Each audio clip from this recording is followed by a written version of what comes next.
ideológica que nos trouxe até aqui, Germano? Então, eu gostaria de me reapresentar, porque muita gente pode estar chegando agora, não ter me ouvido. Eu queria dizer que meu nome é Germano Bran, sou escritor, redator publicitário, e eu odeio nazista, detesto comunista e não gosto muito de cobra, igual o Indiana Jones, né? E eu queria saber onde é que está a Arca da Aliança, como é que vai ser levantado o terceiro templo, e o meu livro é basicamente sobre isso. É um lobby já que foi muito bem construído durante os últimos anos, mas é a realidade. Infelizmente, o mundo é complicado. E os drusos são velhos aliados de Israel, né? Exatamente. Então, Nem todo mundo é Israel, que Israel entrou para a história, né, trazendo os judeus etíopes de volta. Talvez tenha sido o único povo que tirou os africanos da África para libertá-los, né? E foi no caso dos judeus etíopes. a taxação é contra o Brasil. Então tá O aí. que me espanta, o que me espanta foi o cinismo e o encastelamento dessa frase que o Shimon comentou do Luiz Roberto Barroso. O cinismo foi tão grande e o encastelamento, a bolha com que ele vive é tão grande que ele disse assim, ainda teremos Paris, né? Falando como se, não, tudo bem, Nova York a gente perde, mas ainda teremos Paris, remontando a frase do Humphrey Bogart em Casablanca. E o que me espanta, ele se identifica com o Bogart, ele era para se identificar com os nazistas do filme. Ou seja, não com o Humphrey Bogart, porque os nazistas é que censuravam, perseguiam, que prendiam sem processo legal, que é tudo que eles fazem. Né? E ele se identifica com o Humphrey Bogart. Não era para se identificar com ele. Gente, então... O cinismo e a ironia. Bom, ironia. Foi aplicado, por enquanto eles não... Hoje nós recebemos também, que vai estar comentando com a gente, o Germano Bran, escritor, comentarista. Daqui a pouco ele vai falar mais com a gente, mas vamos dar o nosso bom dia, boa tarde, Germano. Boa tarde, Shimon. Prazer estar aqui. Enorme, muito bom. Obrigado pelo convite. Muito bem, muito bem. E o Shemuel Zakai que está aqui com a gente. Shemuel. Boa tarde, Shimon. Boa tarde ao convidado, né, que também participa conosco desse destaque. Seja bem-vindo. E a você que nos acompanha no início dessa semana com os destaques, né, do que está acontecendo da cobertura do Oriente Médio com os desdobramentos no Brasil como de continuar desenvolvendo seu programa nuclear, Germano. Shimon, eu acompanhei aqui a chamada Guerra dos 12 Dias com vocês. Foi uma excelente cobertura, mas eu confesso que eu fiquei extremamente frustrado e ainda estou frustrado pelo fim dessa guerra não ter resultado no fim do regime dos ayatolás. Qualquer tipo de conversa, de ação depois disso, me parece enxugar gelo, porque o Irã ele nunca vai desistir de fazer uma bomba, de lançar essa bomba em Israel e mandar para a Europa ou para os Estados Unidos. Eu não acredito em negociações assim com o Irã, mas se eles estão seguindo esse caminho, vamos ver o que é que vai dar. Mas eu me considero frustrado com o final dessa guerra do Ayatollah continuar onde está. Muito bem. Bom, para você que está chegando agora, se inscreva no canal, afetam diretamente o dia a dia do povo, Germano. Uma das primeiras coisas que eu pensei quando a chamada Guerra dos 12 Dias terminou, com esse resultado frustrante do Ali Khamenei continuar no poder, toda aquela estrutura está no poder, foi exatamente os que ficaram lá. Eu fiquei pensando na alegria, na esperança que aqueles ataques israelenses, inclusive depois dos Estados Unidos, trouxe o alento, ou seja, a gente vai ficar livre, a gente vai ter liberdade agora, isso vai cair. Ou seja, de repente, isso parou. Ou seja, aquele dominó que ia caindo um atrás do outro, que deveria ter sido eles, parou ali e agora eu fiquei pensando, e agora? E aquelas pessoas que de repente se manifestaram durante o período, como eles estão? Eles vão ser caçados, eles vão ser presos, né?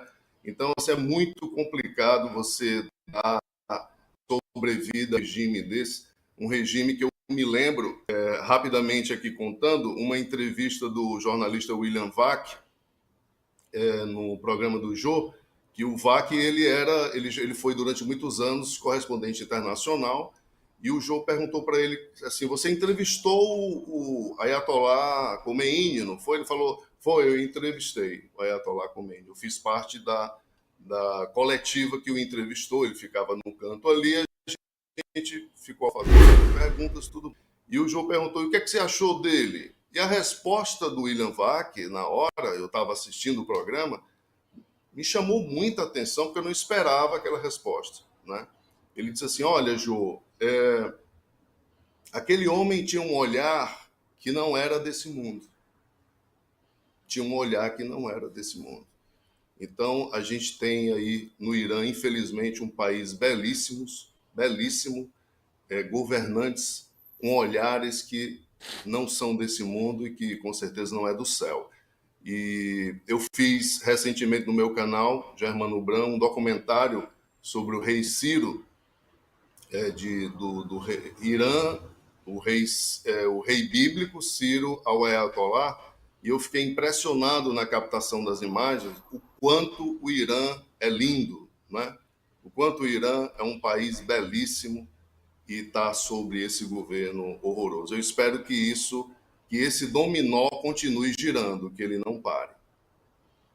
Muito bem. O Irã cria-se, né, uma expectativa, exatamente. Foi bom o exemplo, né, a visão que você trouxe exatamente desses 12 dias, de que gera-se uma expectativa de ambos os lados e sobre aqueles que pensam levar-se a cabo o extermínio no Irã, também né, que é controlado por uma minoria. Agora, Shmuel, só uma coisa, claro. Linkando rapidamente com a Síria, é o Abjulani, não é isso? O novo presidente, é o nome dele? Abjulani, o ex-terrorista da Al-Qaeda. Isso, da Síria, correto. Que o Trump teve assim, uma rápida simpatia com ele, achando que poderia...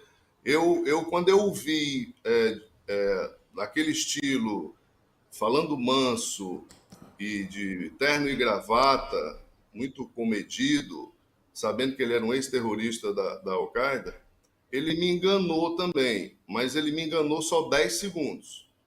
Depois... Não engoliu. Não tem como se enganar mais do que isso. Eles estão demonstrando... Já vamos falar sobre a Síria, né? E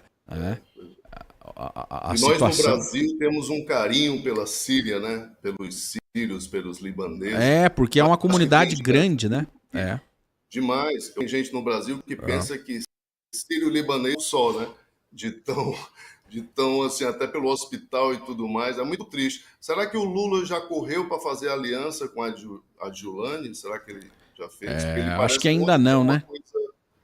Um ditador, um tirano, ele vai correr para fazer aliança. Ele não Mas fez o Germano, é a controvérsia global da geopolítica, porque, veja, Lula só não está ao lado de Adjulani porque ele está fazendo negociações e se aproximando dos Estados Unidos e de Donald Trump. E aí você pode se perguntar... Quando eu vi Israel sair da faixa de Gaza, naquela época, e eu vi no mesmo dia o Hamas jogando um míssil para Israel, e eu vi assim, aquela boa vontade dos judeus dizendo assim: não, vamos deixar essas estufas que nós trabalhamos tanto aqui, eles podem trabalhar com isso, eles estão formando um novo país, não é? Então eles podem até exportar para a Europa, vamos deixar, não vamos fazer nada com isso. E quando eu vi aquela turba raivosa destruindo tudo, eu pensei: meu Deus, tem alguma coisa errada aqui, né? Será que a Europa não vê isso?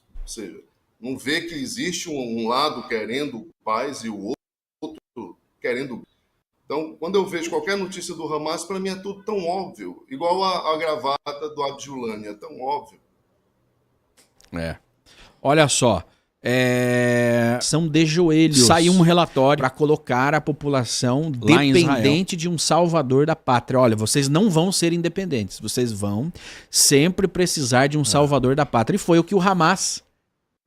E foi o que esses movimentos radicais fizeram lá dentro Subjugaram seus civis com justamente a quebra da infraestrutura, da economia do país. Eu acho que o nosso erro foi passar 30 anos assistindo novela e futebol.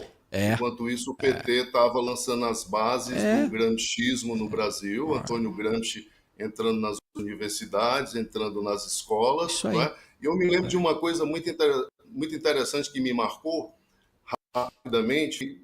Eu acho que foi final dos anos 90, por aí, para 2000, por aí, que o embaixador americano recebeu uma lista de parlamentares que ia visitar os Estados Unidos. E quando ele olhou, ele viu um nome lá na lista. Falei, não, peraí. Aí ligou para o presidente da Comissão de Relações Exteriores da Câmara e disse assim, olha, essa pessoa aqui, ela não pode entrar nos Estados Unidos. Então, assim, para não haver um problema diplomático entre os dois países, eu pediria que o senhor retire essa pessoa daqui, porque assim que ele colocar os pés nos Estados Unidos, ele será preso imediatamente. Quem era essa pessoa? Fernando Gabeira, que tinha sequestrado o embaixador Charles Elbrick, e para os Estados Unidos esse tipo de crime não tem anistia, não prescreve nunca, né? E isso, para mim, revela que nós fomos enganados durante muitos anos, porque eles disseram... Depois o Gabeira, numa entrevista na Folha de São Paulo, assumiu, né? Ele assumiu total isso, mas antes ninguém falava abertamente. Mas eles falavam que eles haviam lutado contra a ditadura militar a favor da implantação da democracia no Brasil. Mas, na verdade, era o contrário. Eles queriam destruir a ditadura militar brasileira e instituir a ditadura comunista. Mas eles ensinaram nas escolas, nas universidades, através das redações de jornal, que eles lutaram pela democracia, como o CEF também, né, diz que pela democracia. O programa Roda Viva, a repórter que a apresentou até comentou isso, lutou pela democracia e tal. Então a gente foi... As bases foram internas, é muito forte o esquerdismo hoje no Brasil. Está enviesado, está dentro da estrutura, é muito difícil. Todo mundo tem um amigo esquerdista, um sobrinho, um filho, é um negócio sério. São as bases, é o jornalismo, é a polícia civil, é a polícia federal. Oficial, olha, agora nós somos um país socialista, agora nós somos comunistas como a Venezuela, como... Cuba e por aí vai, né? Teve aquela entrevista, Shimon, perdão, te interrompendo. Diga lá, teve aquela entrevista do Lula, a revista Playboy, se não me falha, foi em 1977, que o repórter perguntou, né, quem ele admirava, qual líder ele admirava, ele falou Hitler e Ali o Ayatollah Khomeini, né? Então é o que nós temos aí pela frente, né? É o que nós temos pela frente. Não Olha era só. Churchill, não era nada. Não, e ainda sempre foi, porque é aquela no Brasil, a capacidade fases do luto. Tem um escritor famoso que escreveu sobre isso, eu não lembro agora quem é, o Germano deve se lembrar, as fases do luto. Agora eles estão vivendo a negação. A negação. Eles estão os ministros devem estar olhando para essa foto do Trump achando que o Trump está apertando o botão da esteira da academia. E não o que vai detoná-los, né? Só que ele já começou a detoná-lo. E de fato eles fizeram isso. Jamais. Então, você não acredita e subestima. Não, nunca vai acontecer, eles nunca vão fazer. Outra coisa. Jamais acreditariam que Eduardo Bolsonaro e o outro rapaz lá, o filho do tanque, já Paulo Figueiredo, né? Jamais teriam acesso à Casa Pressão. Germano, você tem um livro, vamos colocar o livro do Germano aqui, pessoal. É um livro interessantíssimo porque ele traz um tema global, né? Que muitas pessoas se preocupam. E o título é curioso, mas para quem entende de profecias já vai ligar, né, uma coisa com a outra, mas ele traz, curiosamente, um paralelo com a realidade que o mundo está vivendo hoje nessa distorção política, ideológica que nos trouxe até aqui, Germano. Então, eu gostaria de me reapresentar, porque muita gente pode estar chegando agora, não ter me ouvido. Eu queria dizer que meu nome é Germano Bran, sou escritor, redator publicitário, e eu odeio nazista, detesto comunista e não gosto muito de cobra, igual o Indiana Jones, né? E eu queria saber onde é que está a Arca da Aliança, como é que vai ser levantado o terceiro templo, e o meu livro é basicamente sobre isso. Eu escrevi um livro em 1991, mais ou menos, foi meu primeiro romance, Muito Além da Neblina. Eu moro em Fortaleza, né? Vocês moram no frio, né? Estou vendo aí todos de casaco, eu moro aqui no calor. Né? A minha irmã mora em Curitiba. Eu já estive em Curitiba, né? Uma cidade muito bonita. E eu escrevi esse livro, Muito Além da Neblina, ele foi premiado pela Academia Cearense de Letras como melhor romance na época, foi meu livro de estreia. E depois o livro que me levou ao programa do Jô, aí teve uma ampla divulgação nacional no programa, e aí veio o Da Tempestade à Bonança. Né? Depois de acontecer tudo isso, eu parei e disse, eu vou escrever o quê agora? Não tenho mais nada para escrever. Aquele livro que você escreve e diz, poxa, eu acho que eu não tenho mais nada para falar, não tenho mais nada para escrever. Aí um dia eu assinava uma revista que ela diz muito de ler essa revista. E um dia eu vi uma notícia que tinha nascido uma novilha vermelha em Kfar Hassidim, em Haifa, e que os Hassidim tinham ficado extremamente felizes porque a novilha era totalmente vermelha. Totalmente. É uma das exigências do livro de Números, da lei de Moisés, que é um animal que nasce para morrer num sacrifício, para criar umas cinzas, purificar o povo, para que o povo fique pronto para a reconstrução do templo, para receber o templo. É um ritual, né, de purificação.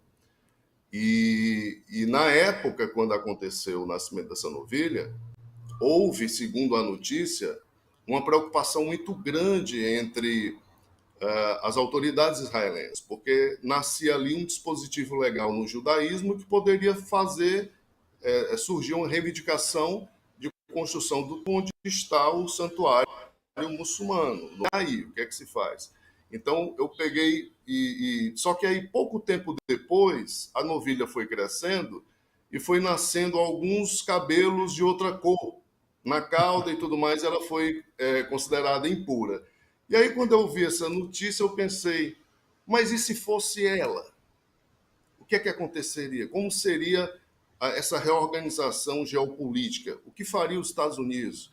A Europa ficaria do lado de quem? Os árabes invadiriam de novo Israel para impedir a reconstrução do templo? O que é que eles fariam com o santuário? Eles desmontariam as pedras e mandariam de volta para a Arábia Saudita? Porque existe até no Instituto do Templo que eles dizem que não vão destruir, não destruiria nada. Eles desmontariam tudo direitinho e eles reconstruiriam lá, né? Coisas assim. Se fossem os inimigos do Hamas, eles passavam, se fosse no caso uma sinagoga, passava por cima um trator, né? Mas são pontos diferentes, são éticas diferentes, né? E é isso que me chama a atenção muito em Israel, além de outras coisas, claro.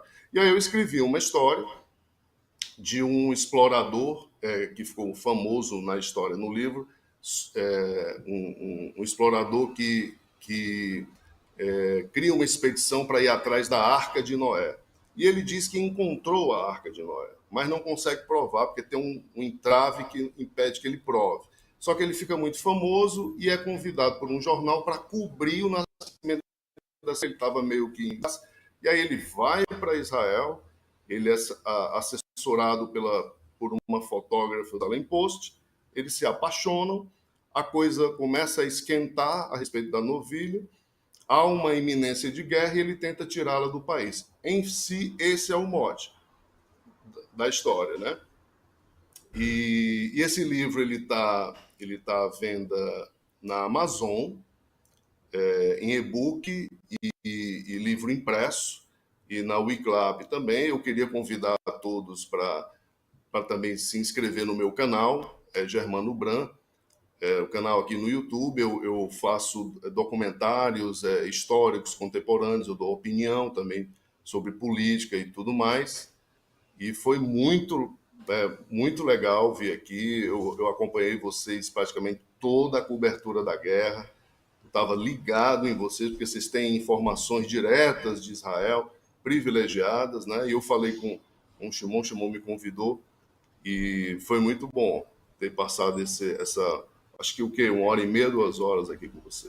Muito bem, Germano. Então, para quem está aí, nós vamos depois, o Germano vai nos mandar o link do Amazon, nós vamos fixar aqui nos comentários do vídeo para que você possa adquirir esse livro, A Novilha Vermelha, e entender um pouquinho sobre essa questão, tá bom? Obrigado, Germano. Obrigado por ter participado aqui com a gente hoje. Muito obrigado, Germano. Parabéns aí pela iniciativa, né? E para você que está assistindo, aí os desdobramentos, né, que o Germano aponta nesse acontecimento que envolve, né, uma expectativa política, religiosa, de interesse não só de judeus, né, mas o interesse a níveis da comunidade internacional. Nem a região amazônica brasileira há tanta interferência internacional sobre quanto Jerusalém, sobre o Monte do Templo, onde precisa ser construído o terceiro templo, e um dos fatores que define isso é sobre o nascimento de uma novilha vermelha, sobre uma vaca vermelha, em que brilhantemente o livro do Germano traz aí todos esses desdobramentos que poderão surgir a qualquer momento. Meu. Muito obrigado. Samuel. Valeu. Muito obrigado pela apresentação e pela participação, Germano. Obrigado a você. Muito bem. Bom, para você que está aí me acompanhando, nós temos a nossa imersão em Israel comigo, com o Shemuel, 10 dias em Israel.